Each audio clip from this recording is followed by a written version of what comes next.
Magandang tanghali guys, magluluto tayo ng sabaw na manok guys. Yan guys. Ito guys, ito ang ating sabaw. Pinakulo muna agad yung ininit guys.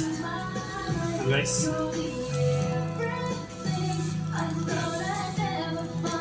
Maglalaga tayo ng manok guys. Ayan ang ating ulam pananghalian guys.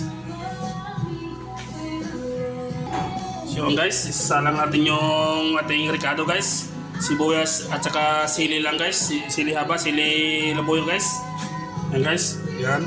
Ganyan lang guys para hindi natin gigisahin ng ating manok guys. Laga lang guys para iwas mantika guys. Yan guys, pakuloy natin ng kaunti guys.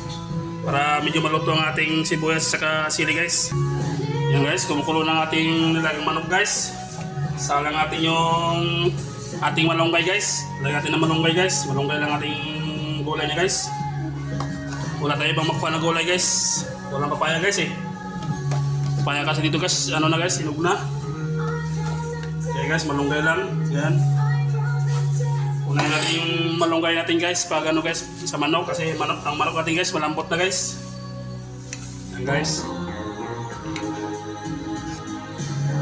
Yan. Tapos titimpla natin guys ng asin guys. Yan. Yan guys, asin.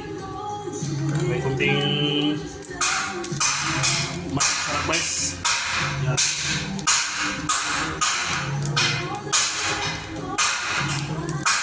Yan guys.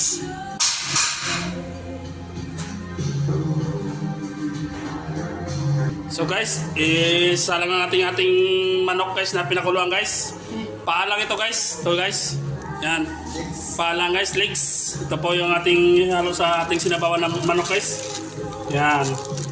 Paalang guys. Isang pirasong paalang guys. Pampalasa lang guys. Pampalasa lang guys ating sinabawan na manok guys. So yan guys, maraming salamat sa nanonood guys. I love you.